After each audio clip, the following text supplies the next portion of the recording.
Voilà, que le Seigneur soit béni. Bienvenue à chacun, chacune.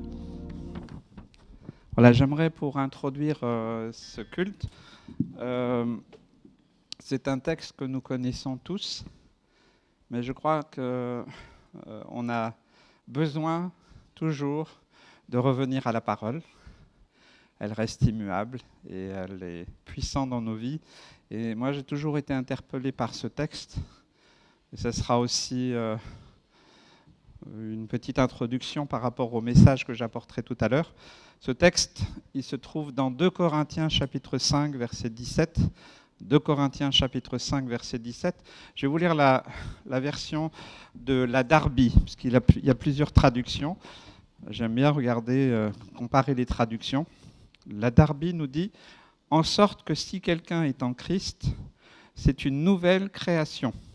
Les choses vieilles sont passées. Voici, toutes choses sont faites nouvelles. » Amen.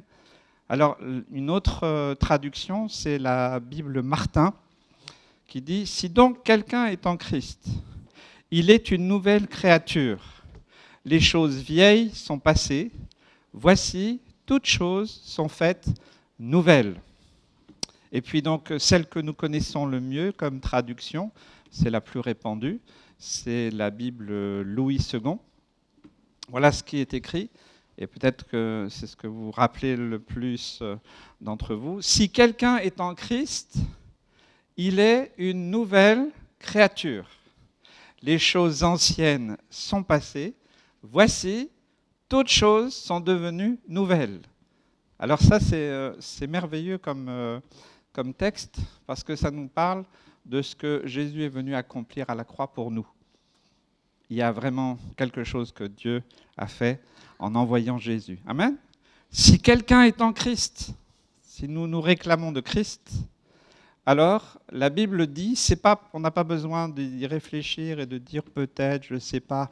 C'est ce que la Bible, c'est ce que Dieu lui-même nous dit. Il est une nouvelle créature. C'est une nouvelle naissance. Que les autres disent le contraire, qui que ce soit, moi je préfère croire ce que la Bible dit. Amen. Et il y a donc une rupture, qu'on le veuille ou pas, et peut-être certains dans leur témoignage peuvent confirmer qu'il y a eu une rupture le jour où ils ont fait confiance au Seigneur et qui ont décidé de le suivre en reconnaissant leur péché, leur incapacité de pouvoir s'en sortir par eux-mêmes. Et donc là, comme il y a une rupture, comme c'est quelque chose de nouveau, comme c'est quelque chose que l'homme ne peut pas créer, voilà, la suite du texte nous dit « Les choses anciennes sont passées, terminées. » Donc ça nous parle vraiment de cette nouvelle naissance, de cette rupture, je dirais, de cette ligne de démarcation entre avant et après. Ce n'est pas toujours facile. Pour certains, c'est radical, immédiat. Certains, c'est un processus. Il ne faut pas juger. Voilà. Mais je crois vraiment qu'il y a à la croix, quand nous venons à la croix, il y a vraiment quelque chose qui se déclenche et c'est Dieu qui le fait. Si vous pensez que la religion peut vous changer, c'est une illusion. Les hommes ne peuvent pas changer les autres. Moi, je ne peux pas vous changer. Mais Christ est venu pour nous changer et nous transformer afin que les choses anciennes soient passées. Non pas comme, je dirais, il ne faut pas tout rejeter de notre vie passée, mais il y a une nouvelle naissance, quelque chose qui fait que dans nos vies, dans le quotidien, il y a quelque chose que l'Esprit de Dieu insuffle, que nous ne pouvons pas faire. Et ça, c'est merveilleux. Et toutes choses deviennent nouvelles. Parce qu'on n'est plus avec notre perspective humaine, charnelle, limitée, bien souvent étriquée, mais que le processus que le Saint-Esprit démarre dans nos vies fait que chaque chose sont nouvelles. Elles ont une perspective nouvelle, comme un enfant, un bébé qui vient à la vie et qui, pour lui, pour elle, tout ce qu'il va découvrir sera nouveau, parce qu'il ne l'a jamais connu avant. Donc c'est dans la même perspective qu'un enfant, un bébé qui naît et qui découvre peu à peu beaucoup de choses. Et quand nous naissons à cette vie en Christ, eh bien, il y a cette découverte. C'est pour ça aussi qu'il y a cette joie profonde de découvrir ce que Dieu a accompli à travers l'œuvre de Jésus-Christ. Et ça, c'est formidable. Amen. Merci Seigneur pour ta parole. Seigneur, merci parce que, Seigneur Jésus, à la croix, tu as pourvu pour notre nouvelle naissance, afin que nous ne considérions plus les choses comme nous le faisions avant, mais Seigneur, renouvelés, restaurés, purifiés par ton sang à la croix. Tu nous permets de vivre dans cette nouveauté de vie et alors de vivre le quotidien avec cette perspective nouvelle, de découvrir que, Seigneur, tu es là, tu ne vas pas nous abandonner, que tu es là près de nous pour pouvoir, pour agir, pour consoler, pour construire, Seigneur Jésus. Alors, Seigneur, je veux te louer et te remercier et je veux, oui, Seigneur, ce matin, t'adorer au nom de Jésus. Amen. Soyez bénis. Bienvenue à vous, bienvenue à chacun. Ce matin, nous sommes dans la joie, amen. Nous nous rassemblons à l'église, alléluia, pour pouvoir adorer et célébrer notre Dieu. Et c'est une grâce, un privilège. Parce que nous sommes là ce matin, on va se réjouir ensemble. On va prendre ce chant qui parle de cette grâce incomparable. Car c'est notre Dieu, amen, qui a brisé le pouvoir du mal, alléluia, qui nous enfermait, qui nous condamnait. Mais le Seigneur Jésus a donné sa vie pour nous, pour que nous soyons affranchis du péché. Alléluia. Ce matin, on va prendre ce chant, quelle grâce incomparable. On va se lever ensemble, on va bénir notre Sauveur Jésus. Alléluia.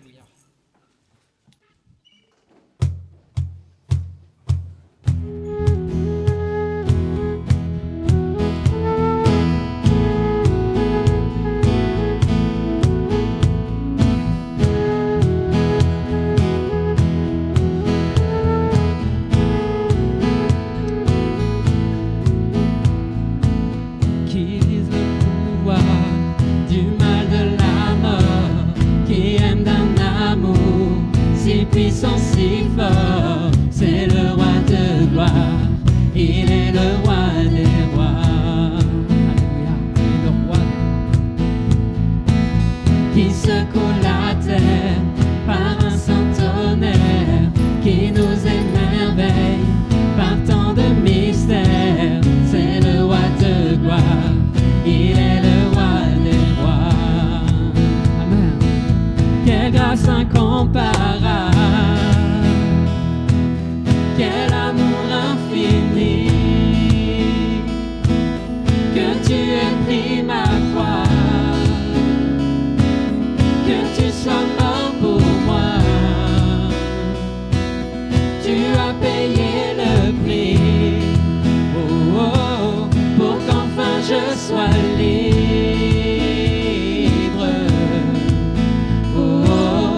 vainqueur sur la mort. Digne est l'agneau immolé, oui, chantons-le. Digne est le roi vainqueur sur la mort. Digne est l'agneau immolé. Digne est le roi vainqueur sur la mort. Digne est l'agneau immolé. Digne est le roi vainqueur sur la mort. Alléluia Seigneur, tu as vaincu la mort Jésus. Et nous chantons cette victoire, nous chantons ta victoire, ô notre Dieu. Car la mort n'a pu te retenir Seigneur. Tu es victorieux, ressuscité Seigneur. Et nous pouvons venir à toi librement ce matin Seigneur. Alléluia. Parcours.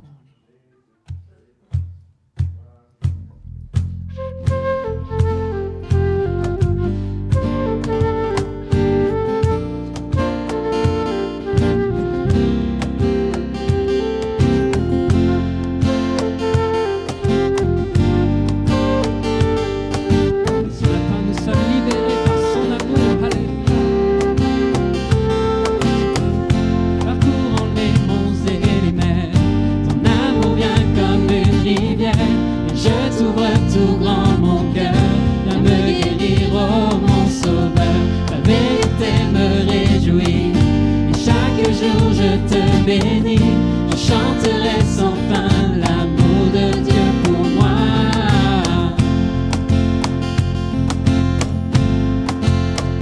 Nous parcourant les monts et les mers, ton amour vient comme une rivière, et je t'ouvre tout grand mon cœur, viens me guérir, oh mon sauveur, ta vérité me réjouit, et chaque jour je te bénis.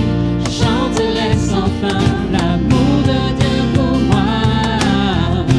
Je passerai ma vie à chanter, oui, chanter ton amour à jamais.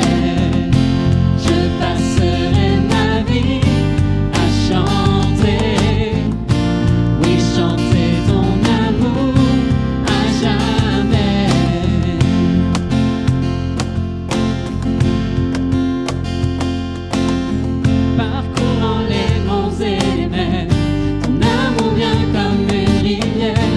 Je t'ouvre tout grand mon cœur, viens me guérir, oh mon sauveur, ta vérité me réjouit, et chaque jour je te bénis, je chanterai sans fin l'amour de Dieu pour moi. Je passerai ma vie à chanter, oui, chanter ton amour à jamais. Je passerai ma vie à chanter, oui, chanter ton amour à jamais. Je passerai ma vie à chanter, oui, chanter ton amour à jamais. Je passerai ma vie à chanter, oui, chanter ton amour à jamais.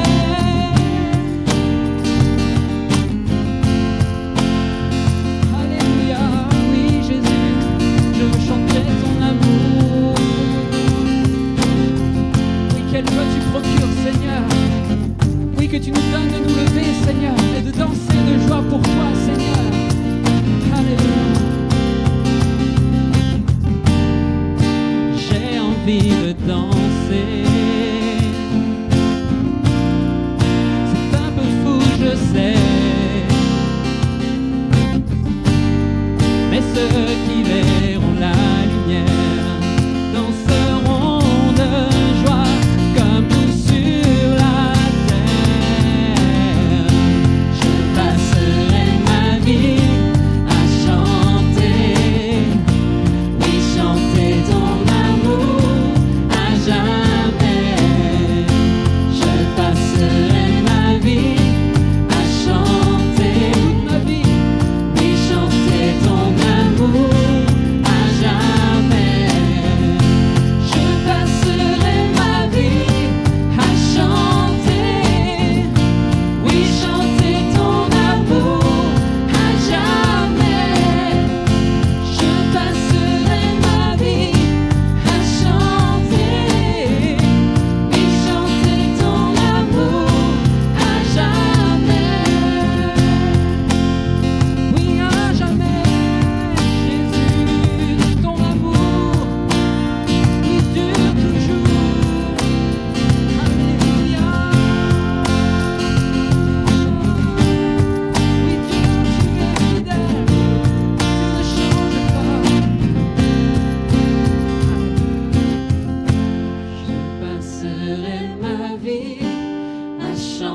chanter, oui, chanter ton amour à jamais.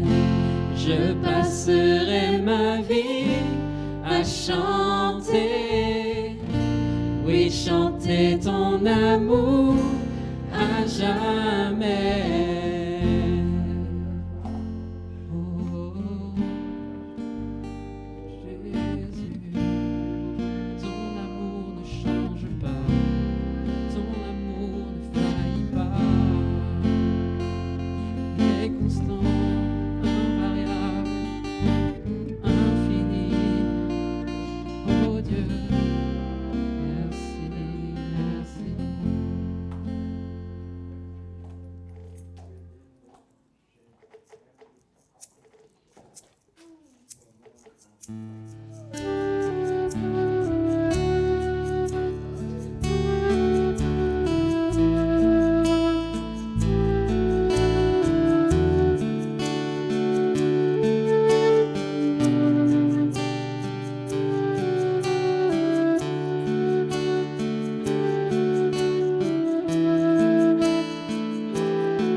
Qui a vu nos ténèbres, ouvre mes yeux, je veux voir. Grâce et beauté que mon cœur adore, mon âme aspire après toi. Oui, je te célèbre et je me prosterne. Je veux proclamer ta majesté. En toi tout n'est que grâce, tout est admirable. Dieu, tu es si bon et grand pour moi.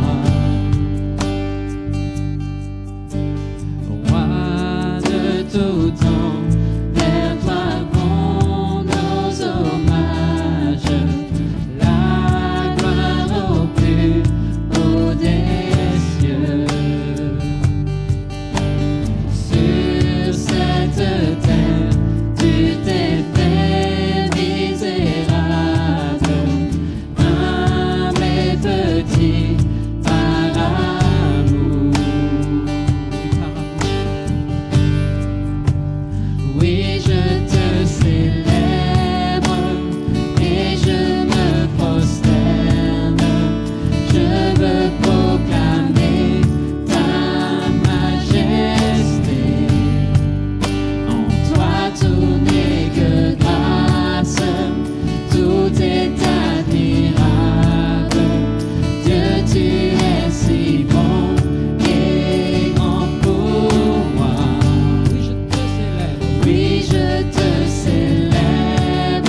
si bon et grand pour moi. Oui, je ne saurais. Je ne saurais jamais le prix de tout ce que tu as subi. Je ne saurais jamais le prix de tout ce que tu as subi. Non, je ne saurais jamais le prix de tout ce que tu as subi. Non, je ne saurais jamais le prix de tout ce que tu as subi. Oui, je te célèbre et je me prosterne. Je veux proclamer ta majesté. En toi tout n'est que grâce, tout est admirable. Dieu, tu es si bon et grand pour moi. Reste dans sa présence ce matin, Seigneur. Je veux te célébrer, Seigneur, et ensemble nous voulons venir à toi. Nous voulons élever ton nom, Seigneur. Oh, ce matin, tu nous permets d'être rassemblés, Seigneur, devant toi. Comme une poule rassemble ses petits, Seigneur, tu nous rassembles sous tes ailes éternelles. Oh, alors oui, nous voici, Seigneur, aimés de toi, Seigneur, dans ta présence pour élever ton nom, Seigneur. Pour nous rappeler ô combien tu es bon, ô combien tu as été fidèle, ô combien tu as été bon à notre égard, Seigneur, alors que nous étions pécheurs, Seigneur. Nous étions ignorants, que nous faisions nos propres chemins, nos propres voies, Seigneur. Et toi, tu as su nous rattraper. Alléluia. Et ce matin, nous sommes au bénéfice de ta grâce, de ton amour, Seigneur. Tu nous as ouvert les yeux, Seigneur. Les écailles sont tombées, Seigneur, pour que nous puissions contempler, Seigneur, ta gloire, ta magnificence. Éternel, nous voici ce matin. Alléluia. Alléluia. Oh Jésus.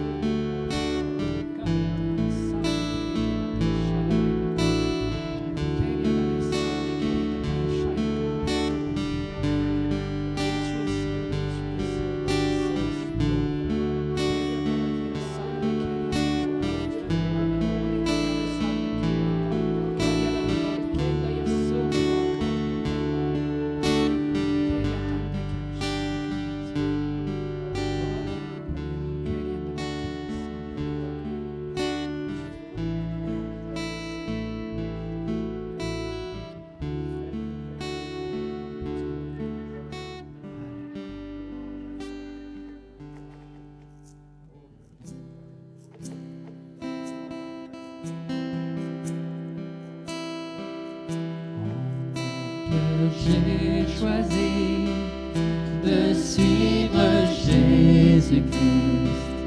En mon cœur, j'ai choisi de suivre Jésus. En mon cœur, j'ai choisi de suivre Jésus-Christ. Oui, pour toujours. Oui, pour toujours. Oui, pour toujours. Oui, pour toujours. Au monde, je dis non. Joyeux, je prends ma croix. Au monde, je dis non. J'accepte la croix. Au monde, je dis non.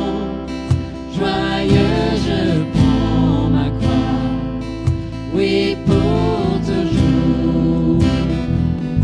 Oui, pour toujours. Oui, pour toujours. Oui, pour toujours. J'ai choisi de suivre Jésus. J'ai choisi de suivre Jésus.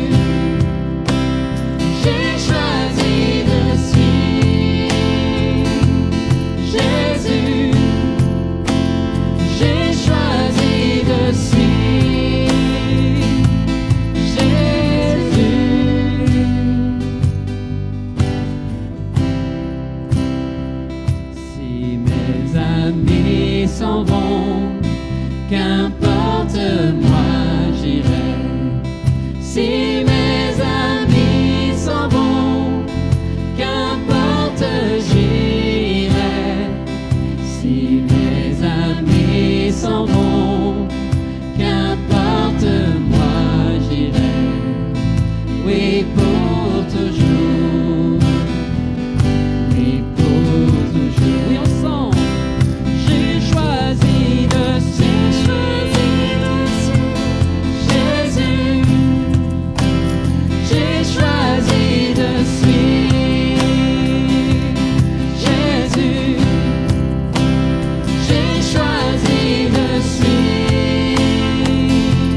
Jésus, j'ai choisi de suivre Jésus, j'ai choisi de suivre Jésus, j'ai choisi de suivre Jésus, j'ai choisi de suivre Jésus, j'ai choisi de suivre Jésus. En mon cœur, j'ai choisi de suivre Jésus-Christ. En mon cœur, j'ai choisi de suivre Jésus. En mon cœur, j'ai choisi de suivre Jésus-Christ. Oui, pour toujours. Oui, pour toujours. Oui, j'ai choisi de te suivre. Oui, pour toujours. Oui, pour toujours. Oui, pour toujours. Oui, pour toujours.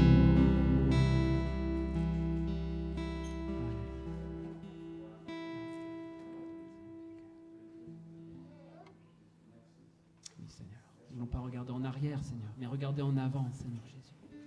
Oui, regardez à toi, Seigneur, toi qui es ce bon berger, Seigneur Jésus. Nous voulons suivre, Seigneur, tes pas, Seigneur. Oh Seigneur, toi qui t'es offert pour nous à la croix, Seigneur, nous voulons nous souvenir de ton sacrifice. Nous souvenir, Seigneur, que tu t'es offert librement, Seigneur. Que tu as dit que personne t'ôtait la vie, mais que tu la donnais, Seigneur, pleinement. Seigneur, tu l'as donné pour amour pour nous, Seigneur. Alléluia. Quel sauveur merveilleux, je possède.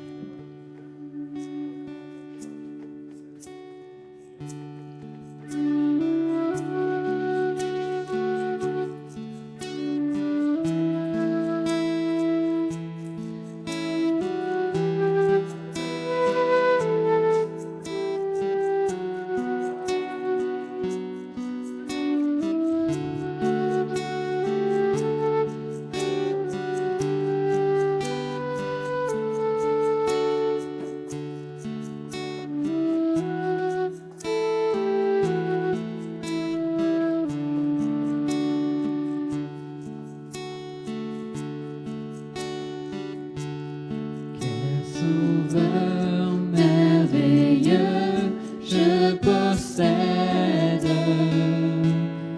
et s'est sacrifié pour moi et sa vie innocente il cède pour mourir sur l'infâme bois.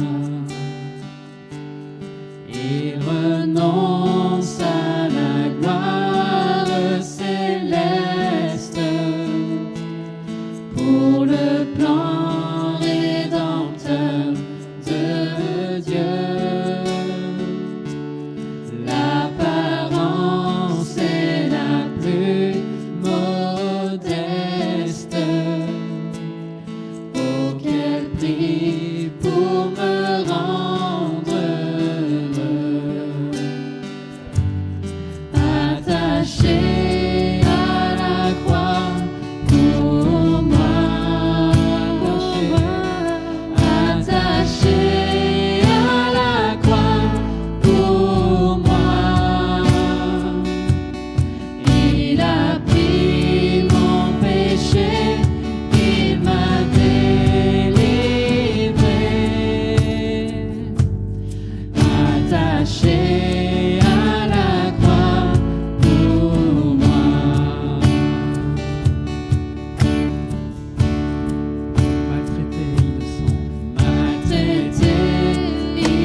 été brisé et chargé de mes maladies. Il mourut pour guérir, sauver. Alléluia, Seigneur. Attaché à la croix pour moi. Attaché à la croix pour moi. Il a pris mon péché, il m'a délivré. Attaché à la croix pour moi. Oui, attaché à la croix pour moi. Attaché à la croix pour moi. Il a pris mon péché, il m'a délivré. Attaché à la croix pour moi. Il a pris mon péché, il m'a délivré. Attaché à la croix pour moi.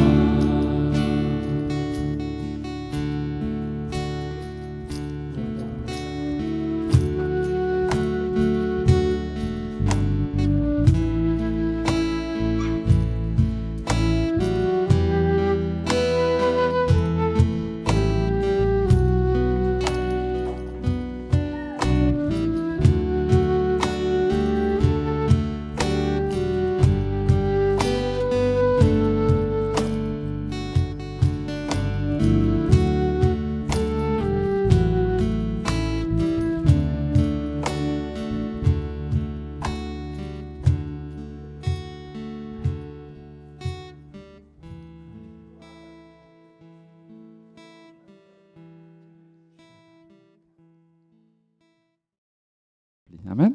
Parce que j'aimerais justement qu'on puisse prendre juste 2-3 minutes, si on peut baisser nos têtes et simplement, nous avons entendu beaucoup de chants sur la croix, sur l'œuvre de Jésus, mais nous voulons aussi penser aussi à ce repas que nous ferons là-haut avec le Seigneur. Amen. Merci Seigneur pour ton corps qui a été brisé pour nous, Seigneur Jésus. Merci pour ton sang qui a coulé pour chacun de nous et nous ne voulons pas oublier la croix. Nous ne voulons pas oublier ce mémorial, Seigneur Jésus. Ce n'est pas une tradition, ce n'est pas une coutume, Seigneur, ce n'est pas une habitude, mais Seigneur, nous ne voulons pas l'oublier. Même si aujourd'hui, en raison des circonstances, nous ne pouvons plus le faire comme auparavant, Seigneur Jésus. Alors tu mets dans nos cœurs, tu attestes dans nos cœurs, Seigneur Jésus, oui, ce que tu as accompli, Seigneur. Ce repas que tu as fait aussi avec les apôtres. Et quand tu as dit de se souvenir, nous voulons nous souvenir, nous voulons faire ça en mémoire, Seigneur Jésus, de ce que tu as fait, mais aussi dans l'espérance qu'un jour, tous ensemble, tous les hommes et les femmes qui ont été sauvés, délivrés, pourront faire, Seigneur, lors des noces de l'agneau. Nous ne voulons pas oublier, Seigneur Jésus, ce sacrifice. Nous voulons même le proclamer que la croix est centrale pour nos vies, Seigneur Jésus. Merci, Seigneur Jésus, pour le sang et, Seigneur Jésus, ton corps qui a été brisé. Merci, Seigneur. Louange à toi, Jésus, et que cela soit une réalité, Seigneur Jésus, que nous le prenions ou pas, Seigneur Jésus, cette réalité est en nous, nous ne voulons pas l'effacer. Alors donne-nous, Seigneur, la possibilité de pouvoir de nouveau, Seigneur Jésus, faire aussi, Seigneur Jésus, ce mémorial, Seigneur Jésus, afin que, Seigneur, cela aussi soit gravé dans nos cœurs, dans nos vies, et que nous n'oublions jamais, Seigneur Jésus. Merci, Seigneur. Amen. Que le nom du Seigneur soit béni. Amen. Je remercie le Seigneur pour son œuvre, pour ce qu'il a accompli en chacun de nous, et aussi pour ce qu'il veut faire aujourd'hui. Est-ce que vous pensez que Dieu veut accomplir quelque chose aujourd'hui? Est-ce que vous êtes venu écouter un homme? Alors vous serez déçus. Si vous êtes venu écouter la voix de Dieu, alors nous allons ensemble eh bien, laisser le Saint-Esprit diriger toutes choses. Amen. Et c'est vraiment ce que je souhaite faire. Merci Seigneur pour ta parole à présent. C'est la clé, Seigneur Jésus. Oui, Seigneur Jésus, c'est notre guide. Seigneur Jésus, c'est ce qui nous permet, Seigneur Jésus, de vivre aussi notre quotidien aujourd'hui, non pas comme des religieux, non pas comme des légalistes, mais Seigneur, changé, transformé par la puissance, Seigneur Jésus, de la croix. Eh bien, Seigneur, tu ouvres nos yeux, tu ouvres nos oreilles, tu ouvres nos cœurs, afin que nous puissions voir, entendre, comprendre ce qui est céleste, ce qui est divin, ce qui est important, ce qui est essentiel, Seigneur Jésus. Et tu nous aides à vivre cette vie de sanctification, Seigneur Jésus, même dans toutes circonstances. Que ton nom soit béni. Alors parle-nous ce matin. Amen. Est-ce que vous savez ce que c'est que de se laisser conduire par le Saint-Esprit ? Nous, dans beaucoup de milieux, on parle beaucoup de se laisser conduire par le Saint-Esprit, mais très peu vivent cela. Ce n'est pas un reproche, ce n'est pas un jugement, mais c'est juste un constat qu'on peut parler de certaines choses sans les vivre. Vous savez qu'un très bon commercial qui va arriver dans une entreprise à qui on va définir le produit, il va être capable de convaincre quelque chose peut-être qu'il n'a pas essayé lui-même, parce qu'il va apprendre des techniques pour convaincre. Donc il va apprendre tout ce qu'il faut sur le produit à vendre. Mais nous ne sommes pas dans cette dimension-là. Nous ne sommes pas dans cette dimension humaine. Le Saint-Esprit, personne ne peut le mettre en boîte. Personne ne peut dire j'ai le Saint-Esprit pour moi tout seul. Parce que le vent, c'est comme le vent. Hein. Le vent souffle où il veut. Et ça, c'est formidable. Amen. Donc, se laisser par le Saint-Esprit, c'est laisser justement le vent de l'Esprit agir en nous, à travers nous, autour de nous, par les temps, les circonstances des personnes que Dieu peut placer sur notre route. Et nous pourrions tous en parler. Le thème de ce message ce matin, peut-être ce sera différent des autres fois, parce que je ne veux pas limiter l'action du Saint-Esprit, ni dans ma vie, ni dans le ministère que Dieu m'a donné. Dans Job, chapitre 33, verset 14, Job pourrait à tous nous parler, parce que lui, il a subi dans sa chair des douleurs et des épreuves horribles. Hein. Il a perdu tous ses enfants, il a perdu tous ses biens, tous ses enfants en un seul jour. Et même à la fin, sa femme lui a dit, écoute, hein, maudis Dieu et meurs. Voilà le conseil qu'elle a pu lui donner, parce qu'il était tellement affligé par tout ce qui lui arrivait. Et nous savons qu'auparavant, il y a eu une discussion entre le diable et Dieu, hein, à propos de lui, parce que Job était un homme intègre, et quelque part, Dieu a aussi mis une limite à l'action du diable. Et nous savons que Job a été totalement restauré. Amen. Vous croyez à la restauration ? Même si vous avez été dévasté dans votre vie, même s'il y a des événements, des choses qui sont arrivées, Dieu est le Dieu de la restauration. Amen. Moi, je crois à la puissance de la restauration, mais pas par moi. Donc Job dit une chose pour laquelle nous devrions être sensibles. Job chapitre 33, verset 14, il dit « Dieu parle ». Déjà, il y a déjà une affirmation, c'est que Dieu parle. Certains me disent « Pasteur, moi, j'ai jamais entendu parler de Dieu ». Eh bien, Dieu parle, voilà. Dieu parle, cependant, tantôt d'une manière, tantôt d'une autre. Et l'on n'y prend point garde. Parce que dans nos schémas, nous voulons que Dieu nous parle comme nous avons l'habitude d'entendre. Est-ce que Dieu va nous parler d'une voix audible ? Ça arrive très exceptionnellement, mais ça peut arriver. Mais Dieu nous parle par les temps, les circonstances. Il peut nous parler par des personnes. Il peut nous parler dans le courant de notre vie, au travail, à la maison, en voiture, quel que soit l'endroit où nous sommes, puisque le Saint-Esprit, on ne le met pas en boîte, eh bien, il peut agir, il peut nous parler. Donc Dieu nous parle par l'intermédiaire de son esprit. Il nous parle par l'intermédiaire de sa parole. Amen. Est-ce que vous le croyez ? Lire la Bible comme un livre, ne nous apportera absolument rien. Mais prier, dire Seigneur, à travers ce que je lis, Seigneur Jésus, que ton esprit soit là présent et que tu me parles à moi.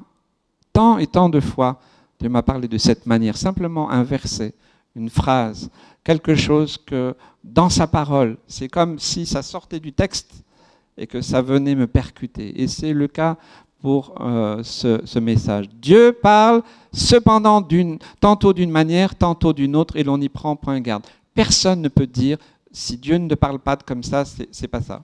Personne n'a le droit de dire ça. Parce que Dieu parle justement tantôt d'une manière, tantôt d'une autre.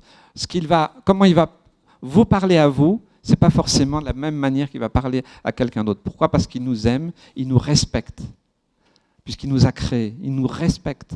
Et il sait que s'il nous parlait d'une certaine manière, on ne l'écouterait pas.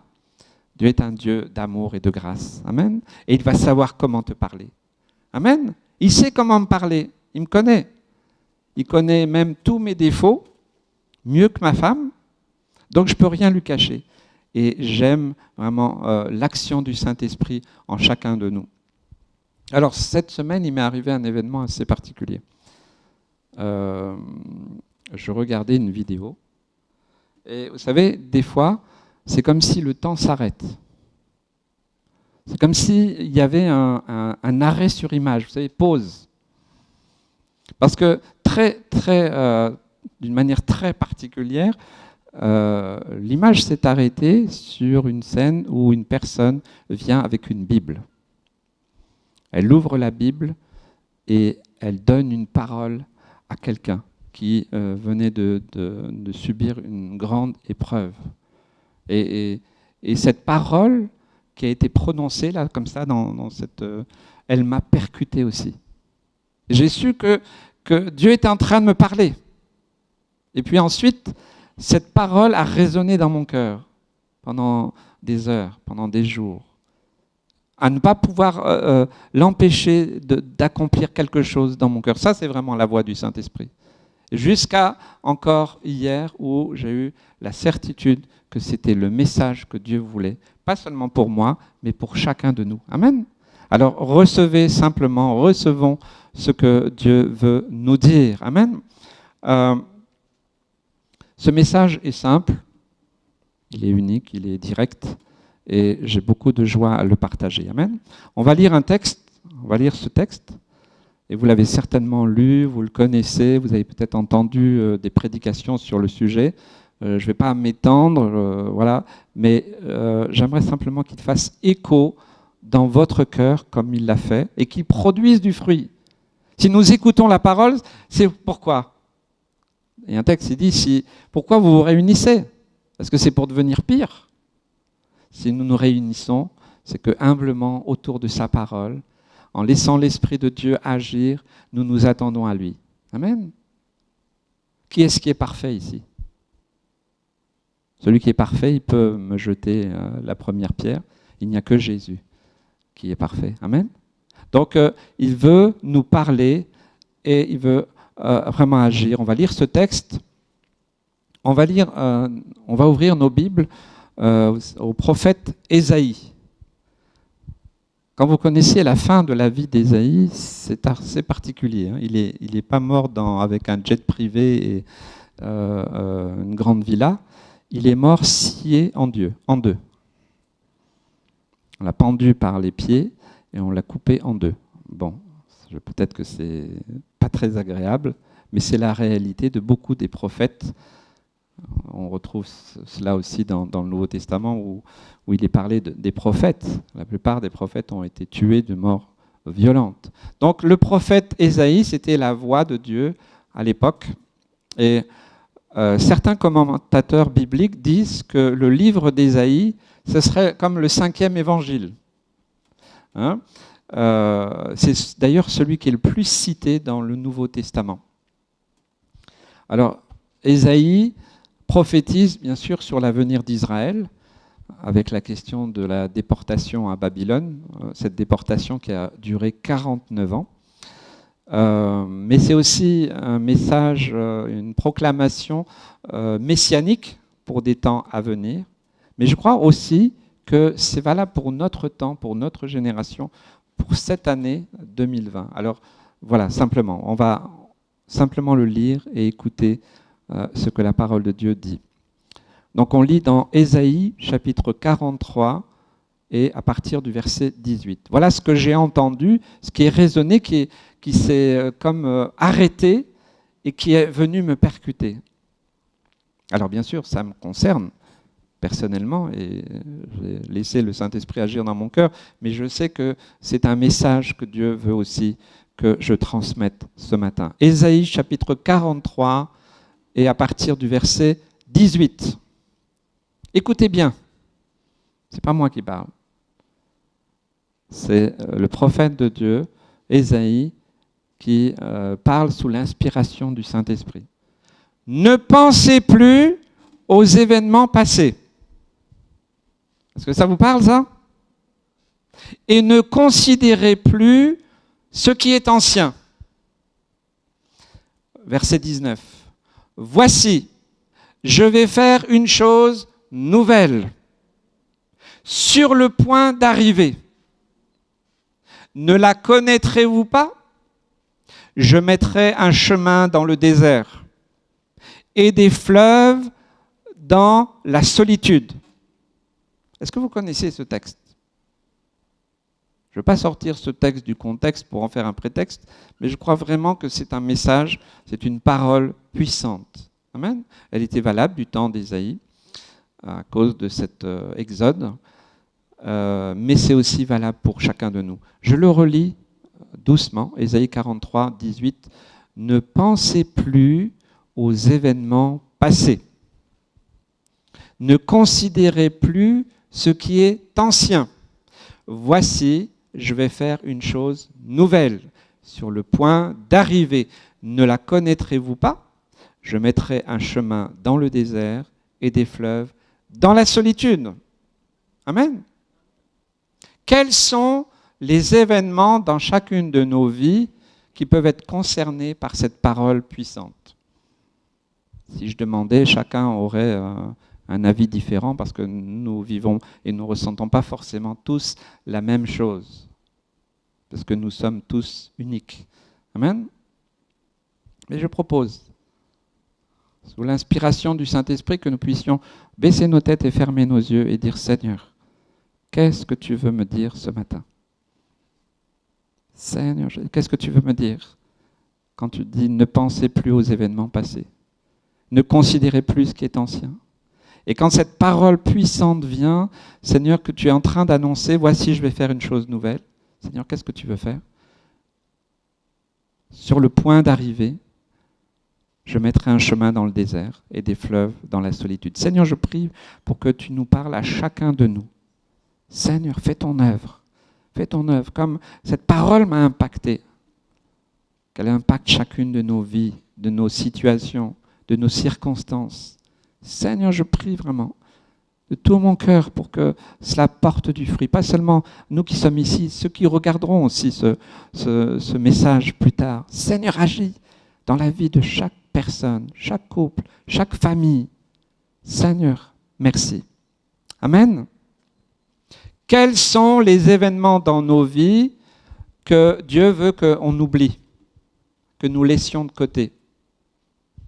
Compliqué, parce que chacun va avoir des choses différentes. Et c'est important de prier. Et je vous invite à continuer à prier dans les jours qui viennent. Seigneur, qu'est-ce que tu veux me dire?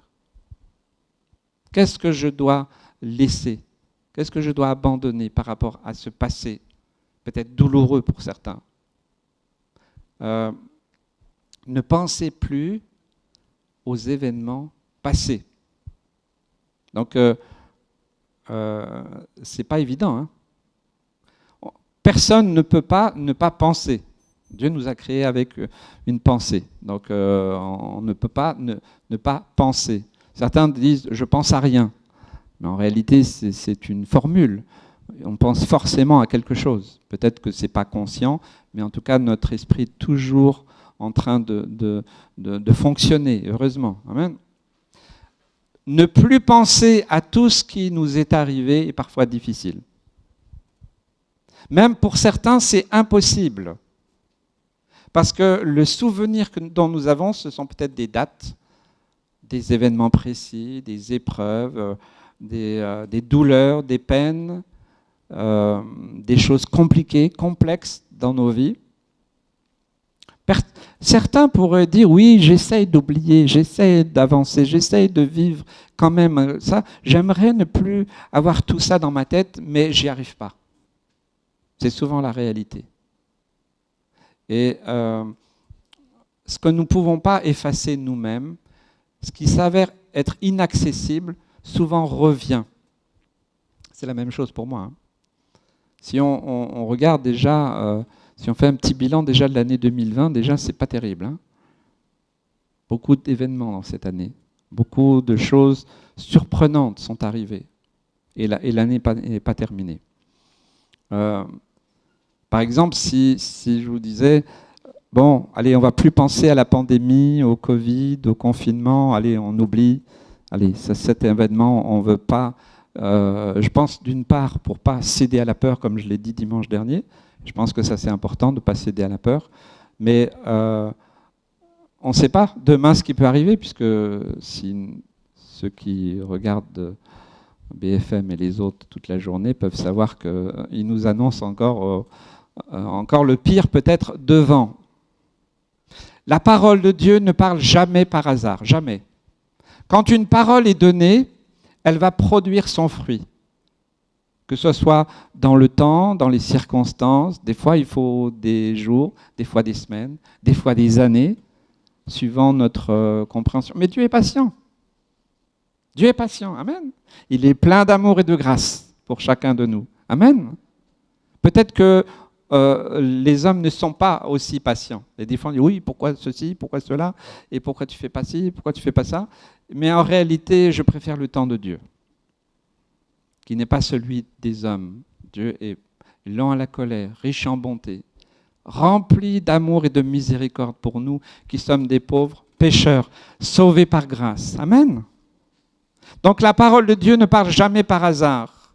Elle ne nous donne jamais aucune mauvaise information. Oui, elle va nous percuter, elle va nous arrêter sur notre chemin à un moment et dire voilà ma parole, voilà tu penses si. Peut-être que tu ressasses tout ça, ok, mais voilà moi ce que je dis. Et il y a un moment dans nos vies où il faut accepter que la parole de Dieu, l'Esprit de Dieu, parce que dans cela on s'oppose aussi à l'Esprit de Dieu. On peut s'opposer en disant non. On peut très bien dire, Seigneur, j'y arrive pas. Je ne comprends pas ce que ce pasteur est en train de dire. Je n'arrive pas à le saisir pour ma vie. Je ne sais pas quelle implication ça peut avoir pour moi, mais nous ne pouvons pas le mettre de côté simplement parce que ça ne correspond pas à notre standard. Est-ce qu'on va simplement accepter ce matin de laisser la parole de Dieu nous parler? Amen. C'est un choix personnel et Dieu respecte ton choix. Amen. Mais ça peut faire toute la différence. Ça peut faire toute la différence à partir d'aujourd'hui, dimanche 27 septembre 2020. Dieu fait, il y a souvent, vous savez, des dates précises dans nos vies. Je ne sais pas si vous vous rappelez le jour où il y a eu cette rupture entre le passé et quand vous êtes venu à la croix. Le 14 juillet 1974, je m'en rappellerai toute ma vie, il y a 46 ans. Dieu a fait cette œuvre. Le 26 janvier 1975, le jour de mon baptême. Je ne veux pas oublier parce qu'il y a aussi eu une étape, parce que la vie chrétienne, c'est une marche. Hein, on ne s'arrête pas, on ne prend pas tout, et puis c'est fini. C'est une marche, on apprend. Et j'ai appris, et j'apprends encore, et j'apprendrai encore. Parce qu'il y a encore des choses que Dieu fait. Amen. Est-ce que Dieu fait encore des choses dans vos vies? Ou est-ce que vous avez tout compris et vous êtes capable de dire aux autres, oui, mais toi, tu n'es pas à ce niveau-là. J'apprends et j'apprendrai, nous apprendrons tous. C'est Nelson Mandela qui disait, dans la vie, il y a deux choses. Soit dans nos épreuves. Hein. Qu'est-ce qu'il a dit? Certains connaissent cette déclaration qu'il a faite? Soit on gagne, soit on apprend. Donc même dans l'épreuve, nous pouvons apprendre. Et si nous n'apprenons rien, eh bien des fois, il y a des choses qui se renouvellent jusqu'à ce que nous comprenions que Dieu est en train de nous former. Amen. Moi je prie souvent, je dis Seigneur, continue à me former. Je suis en formation, je suis toujours à l'école. J'ai fait l'école biblique, mais l'école du Saint-Esprit, c'est toute la vie. Il y a encore des choses qui doivent changer. Il y a encore des choses qui doivent être transformées dans ma vie, en tout cas pour moi. Donc, plus rien ne sera pareil si nous acceptons que la parole de Dieu est vivante. Vous savez, on minimise la puissance de la parole de Dieu. Et on met souvent dans nos milieux, dans les milieux même évangéliques, beaucoup la parole des hommes. Même certains se font bombarder, prophètes, apôtres et autres. Et ça m'interpelle parce que je me dis, ce qui compte, c'est vraiment la parole de Dieu. La parole des hommes, elle peut être sujet à interprétation et aussi, il faut se méfier aussi. Il faut être prudent. Mais la parole de Dieu, elle produira toujours un fruit. Toujours. Par contre, c'est vrai, des fois, ça paraît long, mais elle va produire un fruit. Un bon fruit, parce que Dieu nous aime. Dieu t'aime. Amen. Dis à ton voisin, Dieu t'aime. Dieu t'aime, mon frère. Dieu t'aime, ma sœur. Amen. C'est formidable. Hein? Personnellement, cette parole m'a percuté. Oui, parce que c'était aussi mon combat personnel. Oui, dans ma chair. Dans mon esprit, j'ai des souvenirs aussi précis de certains événements passés, c'est vrai. Et comme certains, bien des choses qu'on peut ne pas oublier. J'ai parlé il y a quelques semaines que Dieu nous faisait rentrer dans une nouvelle saison. Et je crois que ce message, avec celui de la semaine dernière sur l'amour que Dieu veut que nous manifestions, eh bien, il rejoint aussi en complément ce message de ce matin. Pour vivre cette nouvelle saison, il nous faut nous laisser de côté certaines choses, certains événements passés. Et la Bible ne prend pas de raccourcis. Nous, on va expliquer avec, on vit dans un monde qui prône la tolérance et autres. Mais la Bible est directe. C'est le miroir qui nous permet de nous voir tels que nous sommes parce que Dieu nous aime vraiment. Quand on n'aime pas vraiment, on va faire le tour, on va chercher des... Voilà. Mais Dieu est direct. Et j'aime bien cette parole. Des fois, ça ne me plaît pas.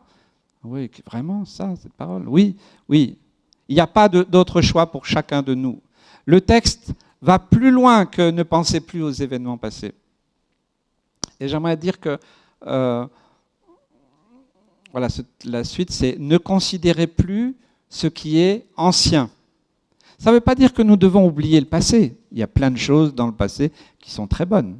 Vous avez certainement vécu des choses formidables. Ce n'est pas ce que le texte est en train de dire.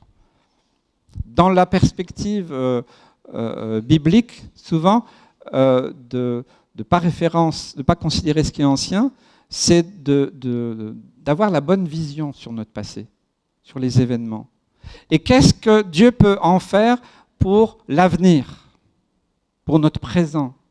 Évidemment, si ce n'est que la souffrance, la peine, la douleur, et qu'on reste là-dessus, ça ne va pas nous apporter quoi que ce soit pour aujourd'hui. Mais si nous considérons plutôt, Seigneur, à travers ça, qu'est-ce que tu veux me dire? Qu'est-ce que tu as fait? Ça peut me servir à quoi aujourd'hui? Ou pour l'avenir de ce que tu as prévu? Alors ça change les choses. Il n'est pas question d'être dans le déni et de ne plus prendre référence à notre passé. Quoi que chacun de vous ait vécu, quoi que ce que moi-même j'ai vécu. D'accepter que nos expériences du passé ne doivent plus être notre point de référence pour vivre notre présent. Et ça, c'est compliqué. Parce que nous sommes humains, nous aimons nous accrocher à certaines choses. Et souvent, le passé, on parle de la Madeleine de Proust, certains événements que nous avons idéalisés dans notre vie. Sauf que nous n'avons plus l'ambiance, l'environnement, nos sentiments de l'époque. Nous avons simplement fait une belle photo mentale de ce que nous avons idéalisé et nous pensons que c'est le meilleur. Mais nous oublions souvent les circonstances. Et quelque part, ça nous empêche de transformer ce que Dieu a fait pour vivre le présent et nous préparer pour l'avenir. Amen. Il y a un texte de l'Ancien Testament, je veux te donner une espérance et un avenir. Amen. C'est le projet de Dieu pour chacun de nous. Donc ce texte même parle que il ne veut pas qu'on reste coincé dans le passé. Accepter. On a tendance donc à embellir notre passé au-delà de ce qui s'est vraiment passé. Notre société a beaucoup changé, c'est vrai. La valeur de nos anciens, nous faisons souvent référence, mais à cette époque, c'était pas comme ça. C'est vrai, dans beaucoup de domaines, c'était pas comme ça. Mais il y avait d'autres problèmes, d'autres situations. Donc faisons attention de ne pas toujours faire référence au passé pour finalement nous empêcher de vivre le présent ou ce que Dieu a prévu pour nous. Et dans ce cas-là, on est prisonnier d'un passé. On tourne en rond, on tourne en rond.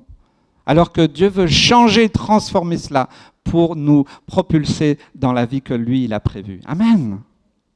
Ne considérez plus, ne mettez plus en avant en disant « c'est ça ma référence ». Oui, il y a des bonnes choses que nos parents nous ont transmises. Il y a des choses dans l'éducation, il y a plein de valeurs, des choses, il faut les garder. Ça sont des points clés dans nos vies. Mais il y a aussi tellement de choses que nous embellissons alors que nous devrions plutôt les laisser de côté et de ne plus les considérer. Et dire maintenant, je veux vivre le présent, je veux vivre l'avenir que Dieu a prévu. Amen. Donc, faisons cette réflexion personnelle.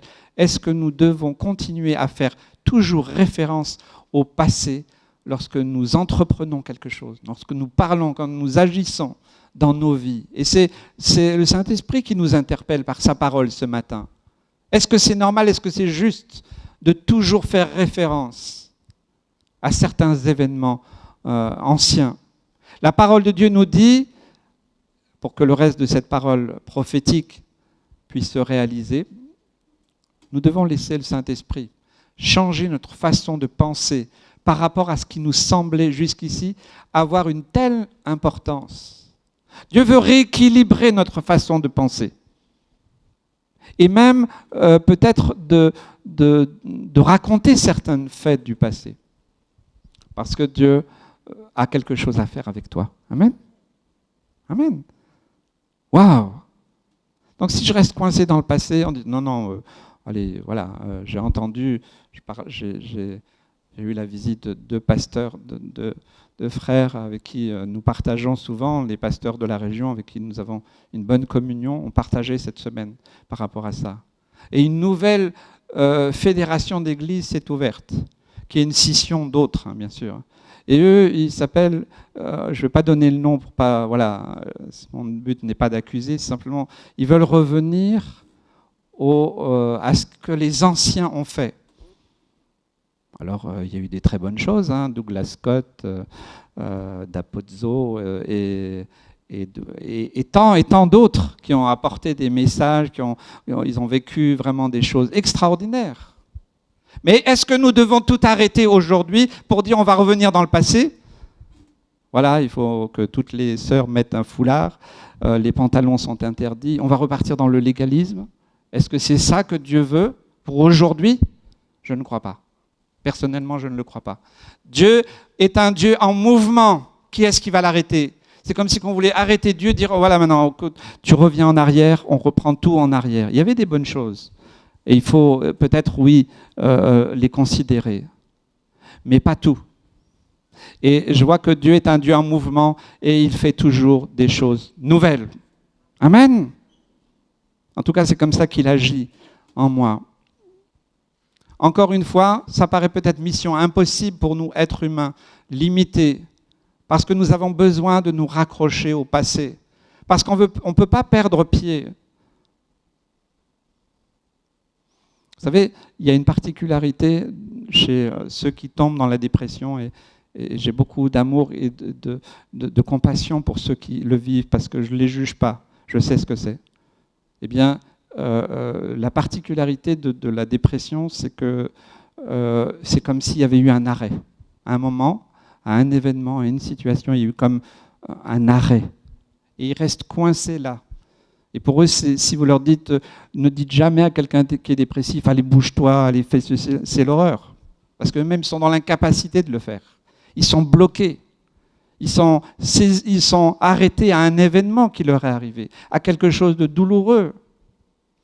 Ce n'est pas qu'ils ne veulent pas, mais ils ne peuvent pas. Et ils ont besoin d'aide. Ils ont besoin de notre amour et de notre compassion, de notre écoute. Et ils ont besoin de la puissance du Saint-Esprit. Amen. Pour changer et transformer leur vie. Amen. Ils n'ont pas besoin d'un discours d'il y a 50 ans. Ils ont besoin de la puissance de la parole de Dieu. Amen. Il dit et la chose arrive. Il leur donne et cela existe. Amen. Sois libre, sois délivré au nom de Jésus. Combien de fois j'ai prié pour des personnes, même dépressives, et j'ai vu l'action de Dieu puissante. Amen. Je ne me suis pas référé à leur passé. Dieu voit la douleur, il la connaît, et il vient la guérir. Il vient panser les plaies. Amen. Il ne vient pas nous juger, nous condamner, comme ce monde le fait, et même comme ce monde, souvent, qui se dit chrétien, le fait, malheureusement. Par la bouche du prophète Ésaïe, Dieu va aller plus loin en détail dans sa proclamation, à cause de son amour infini, comme à l'époque, pour cette période troublée où était Israël. Voilà ce qu'il ajoute et que nous devrions bien être attentifs. La suite de ce texte nous dit « Voici, je vais faire une chose nouvelle sur le point d'arriver. » Amen. Souvent, quand je témoigne, je cite Ésaïe 48, 3. Dès longtemps, j'avais fait les premières prédictions. Soudain, j'ai agi. Amen. Et dans ma vie, tout simple, je m'attends tous les jours au soudain de Dieu. Amen. Est-ce que vous avez encore dans cette attente? Cette parole divine ne fait pas qu'un constat sur notre difficulté, sur notre incapacité naturelle à oublier le passé, parce que voilà, c'est comme ça. Nous avons des difficultés à ne pas mettre en avant ce qui est ancien. Mais le Seigneur, par sa parole, veut nous aider, veut nous encourager et nous donner de l'espoir. Amen. C'est ce que le monde a besoin aussi. J'ai parlé dimanche de l'amour. Ce monde a terriblement besoin d'amour. Mais je crois que notre monde a terriblement besoin d'espoir. Parce que ceux qui lisent un peu les nouvelles catastrophiques qui nous sont annoncées, franchement, il y a de quoi aller se réfugier dans le Larzac là-bas, sans radio, télévision, et on attend que ça tombe. Hein. Mais il y a de l'espoir. Amen. Même dans cette pandémie, je dis que Dieu veut te donner de l'espoir. Amen. C'est le message d'aujourd'hui. Il y a tant et tant de gens qui sont dans le désespoir, qui sont dans la tourmente, qui ont peur. Quel message l'Église va donner? Je parle de l'Église en général. Allez, venez, faites ceci, faites de la religion, ça ne sert à rien. La religion n'a jamais aidé personne. Mais je crois à cette puissance de vie. Montrer, pas seulement le dire, mais montrer l'amour et la compassion que Dieu a pour chaque être humain. Amen. Parce que Dieu aime. Car Dieu a tant aimé. Il n'a pas aimé les religieux plus ou moins que les autres. D'ailleurs, Jésus, si vous lisez, ce dont il avait horreur, c'était des religieux. Hein. Ceux qui pensent tout savoir. Moi, j'apprends tous les jours. Apprenons. Seigneur, aujourd'hui, quand je me lève, Seigneur, aujourd'hui, j'ai besoin d'apprendre parce que je ne sais rien ou pas grand-chose. J'ai besoin d'apprendre. Alors, que ton esprit me conduise dans cette journée. Amen. Avant de laisser vous partir vos enfants. Aujourd'hui, les enfants, je crois qu'ils sont soumis à une épreuve difficile. Quelqu'un me disait, c'est quand même étonnant que nous, adultes, on a le droit d'aller au restaurant et quand on s'assoit, on enlève nos masques. Mais nos enfants, quand ils s'assoient à table, à leur bureau, ils doivent garder leur masque. C'est traumatisant pour les enfants. Et je pense qu'il nous faut prier pour les enfants, parce qu'ils subissent psychologiquement quelque chose de très difficile. Ça, la parole de Dieu a une réponse pour ces gens-là, pour ces enfants-là. Est-ce que vous ne voulez pas donner de l'espoir à ces jeunes, à ces enfants? C'est le monde dans lequel on va vivre. C'est quoi? Qu'est-ce qu'il y aura demain? Si vous regardez tous les films qu'on dit de science-fiction ou d'anticipation, vous verrez que les images sont noires, glauques, et ils prédisent un avenir horrible.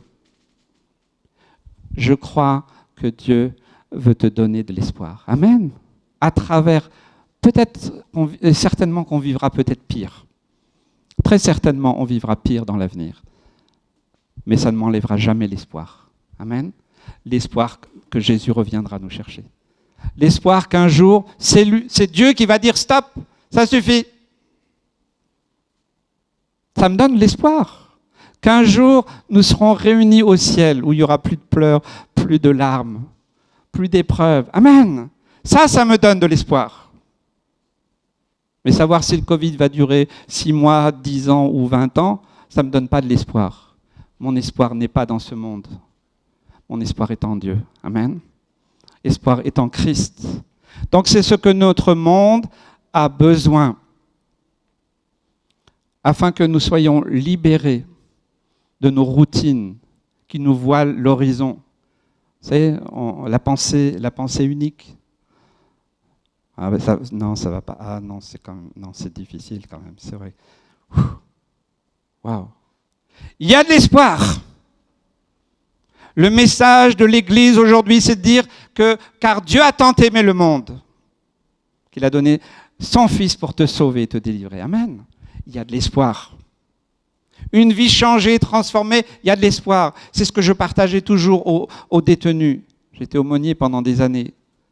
Et aux détenus, quand je les voyais, je leur disais, vous pouvez être en prison, mais être libre. Si vous avez accepté Christ, alors il y a de l'espoir pour vous. Amen. Et je disais souvent, mais vous savez, il y a plein de gens qui sont en dehors de cette prison. Et eux, ils sont prisonniers. Et sans espoir. C'est le message que nous devons apporter à ce monde. Le monde n'a pas besoin de religion. Le monde n'a pas besoin de lieux où on réunit des religieux qui savent tout mieux que les autres. Ça n'intéresse personne et ça ne m'intéresse pas. Mais Dieu cherche des vies, des cœurs qui sont prêts à avoir un contact, un impact avec ceux qui souffrent. Amen. Dans les rues de Caen, il y a plus de 250 migrants et sans-abri. Il y a des prostituées. Il y a des hommes et des femmes qui sont délaissés, rejetés. Quelle est la réponse de l'Église ? Quelle est notre réponse ? Quelle est notre réponse à nous ? Pourquoi pas aller leur donner de l'amour et de la compassion et leur dire, il y a un espoir. C'est possible que tu sortes de là. Amen. Moi, je crois à cet évangile de la restauration. Je crois même, j'ai vu des hommes qui avaient tué être restaurés par l'Esprit de Dieu. Amen. Et je crois au pardon de Dieu pour eux. Amen. Dieu est tout-puissant et il nous connaît bien. Nous sommes sa création dès l'origine de l'humanité et il sait que nous sommes limités, que nous avons besoin d'être poussés, encouragés afin de vivre dans sa volonté. J'ai fait un séminaire l'an passé dans un lieu qui traitait du sujet comment connaître la volonté de Dieu. Et là, j'ai eu 1000 questions parce que c'est un sujet qui intéresse beaucoup les chrétiens. Comment vivre dans la volonté de Dieu ? Déjà, accepter de vivre tout simplement. Et de laisser le Saint-Esprit agir en nous, par sa parole, par son esprit. Amen. Et des fois, c'est vrai, nous faisons des choix. Bon, si on fait des mauvais choix, il faut reconnaître, ok Seigneur, là j'ai fait un mauvais choix, je reviens sur le chemin. Amen.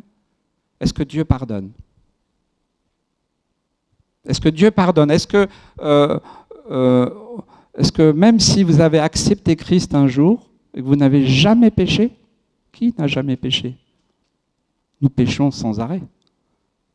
Des fois, nous mentons pour ne pas avoir dire quelque chose. Quand quelqu'un vous dit comment tu vas ? Oui, tout va bien. En réalité, ça ne va pas. C'est un mensonge. Et on pourrait détailler. Nous avons une racine mauvaise. Et il nous faut, et c'est ce que Paul explique dans ses épîtres, il y a une lutte entre la chair et l'esprit. Continue. Nous sommes dans un combat. Si Christ a souffert, nous souffrons aussi. Je suis désolé. Je ne vais pas vous annoncer un évangile à l'eau de rose, ça ne sert à rien. J'aime, vous savez, quand il est question de ce texte, voici je vais faire une chose nouvelle sur le point d'arriver, j'aime l'attente d'un rendez-vous. même des fois si la personne est en retard.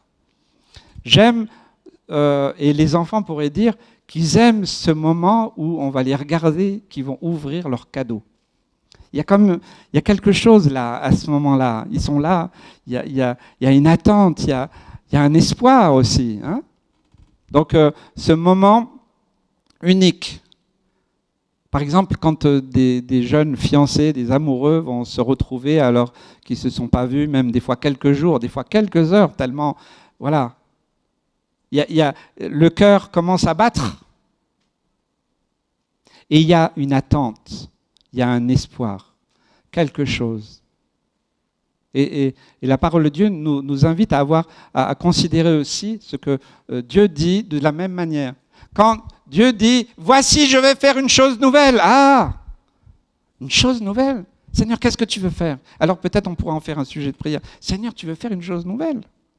Vraiment dans ma vie? Non, mais alors peut-être il y a plein de questions, et ceci et cela. Oui, mais moi je ne suis pas assez ceci, je ne suis pas assez cela. Ok. Et quand la Bible précise, c'est sur le point d'arriver. Waouh! Des fois on se dit, mais quand? Hein? Quand ça va arriver? Quand est-ce que ça va arriver? Dieu nous a envoyé son propre Fils, Jésus, notre Sauveur et Seigneur, pour accomplir une œuvre nouvelle. Amen? C'était déjà annoncé. Quelque chose qui n'avait jamais été fait par le passé, pour nous sauver, pour nous délivrer. Et il a fallu attendre des milliers d'années pour cela, afin que le plan de Dieu, sa volonté pleine et entière, s'accomplisse pour l'humanité. Amen? Une nouvelle naissance possible nous a été annoncée. Elle est encore disponible ce matin pour ceux et celles qui décident de lui faire confiance. La foi, c'est de la confiance. C'est tout. Je fais confiance. Vous pouvez décider de « je ne crois pas ». Ok, donc vous n'avez pas confiance. C'est votre droit. Dieu trouvera un autre moyen de vous parler parce qu'il vous aime. C'est puissant, extraordinaire et formidable de voir la perspective de Dieu qu'il a eue en envoyant son Fils. C'était une merveilleuse nouvelle. Ça a été annoncé d'ailleurs par Ésaïe. Hein. Relisez Ésaïe 53, qui annonce 300 ans avant. Hein. J'espère que chacun de vous ici a fait cette rencontre merveilleuse. Amen. Quand Dieu nous annonce qu'il va faire une chose nouvelle, qui précise que c'est sur le point d'arriver, c'est sûr, c'est certain, c'est garanti. Et souvent, il y a une lutte. Ouais, quand? Comment? Et certains peuvent se bloquer là. Alors qu'un enfant, si vous lui promettez de l'emmener au parc Astérix, je vous assure qu'il va garder l'espoir. Hein, et il va vous le répéter 50 fois s'il faut. Hein. Pour ça que je dis aux parents, par expérience, ne faites jamais de promesses que vous ne pouvez pas tenir. Pour vous débarrasser. Ouais, je ferai ceci, je t'emmènerai là. Avec mon épouse, on a demandé pardon à nos enfants parce qu'on leur avait fait des promesses qu'on n'a jamais tenues. Je pense que c'est aussi la restauration dans les familles. C'est important aussi que les parents, ce n'est pas des dieux tout-puissants qui savent tout. Non, il faut aussi reconnaître qu'on peut pécher vis-à-vis de nos propres enfants en leur racontant des mensonges. Donc, mais c'est possible de le faire encore aujourd'hui. Amen. Depuis plus de 2000 ans que Jésus-Christ est venu, qu'il est mort et ressuscité et qu'il est remonté au ciel auprès de notre Père Céleste, nous savons et nous attendons un autre événement exceptionnel, grandiose, unique. Et c'est sur le point d'arriver. Amen. Je parle du retour prochain de Jésus. Amen. Dis à ton voisin, Jésus revient bientôt. Waouh. Que vous y croyiez ou pas, que vous ayez votre propre interprétation, ça n'a pas d'importance, c'est un fait. Pour moi, c'est un fait. Dieu l'a annoncé, Jésus lui-même l'a annoncé, et cet événement va arriver. Amen. Sinon, à quoi ça nous sert de croire?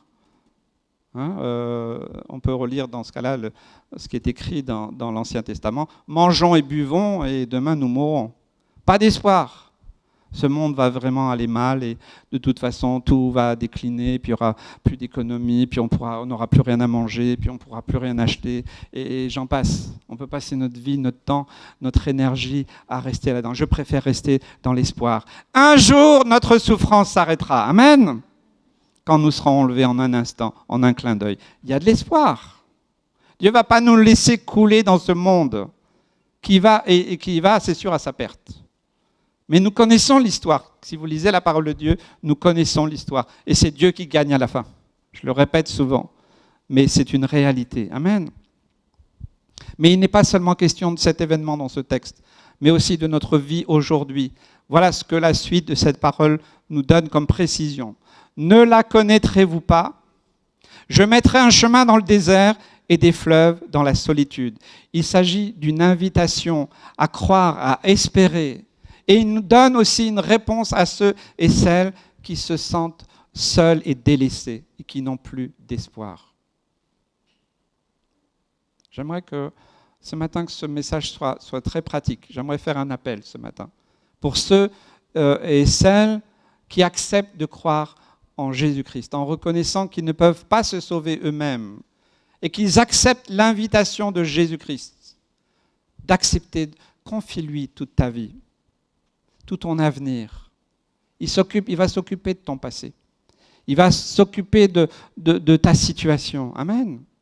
Et seul le Saint-Esprit est capable de convaincre. Moi, je n'en suis pas capable. Nous sommes tous des pécheurs. Et c'est à la croix seulement que nous pouvons recevoir le pardon et la délivrance. Amen. Et vivre et espérer. Amen.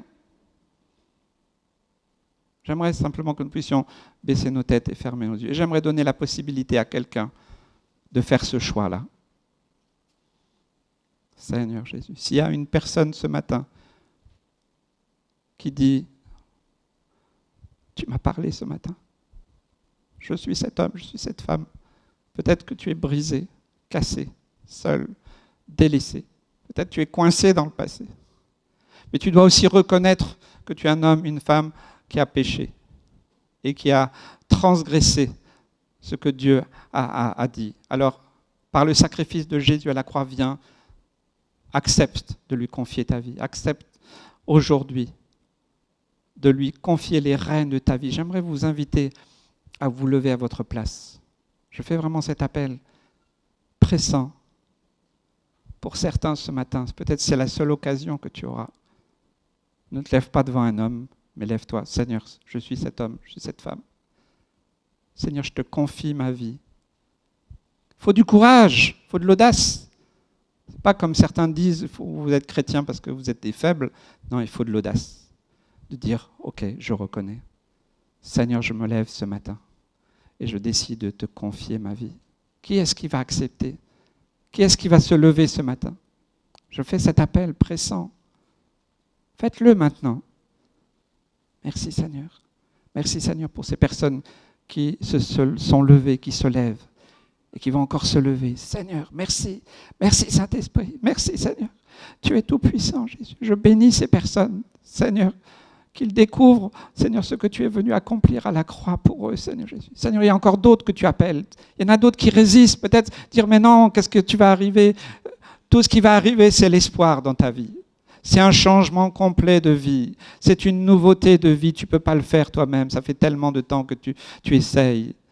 Et les hommes t'ont promis beaucoup de choses, mais seul Dieu est capable de le faire. Alors lève-toi et dis, ok, aujourd'hui, je décide de te faire confiance. Seigneur, il y a encore d'autres, Seigneur, que tu appelles. Seigneur, merci. Merci, Seigneur. Merci, Seigneur. Merci, Seigneur. Gloire à ton nom. Louange à toi pour toutes ces personnes qui se sont levées et d'autres qui feront ce chemin. Seigneur, merci. Louange à toi, Jésus. Amen. Merci, Seigneur. Amen. Vous pouvez vous asseoir. Il y a 6 personnes qui se sont levées ce matin. Amen. Dieu est puissant, amen. Je crois que Dieu est sur le point de faire des choses nouvelles, amen, pour chaque personne qui s'attend à lui. Alors je vais relire ce merveilleux texte.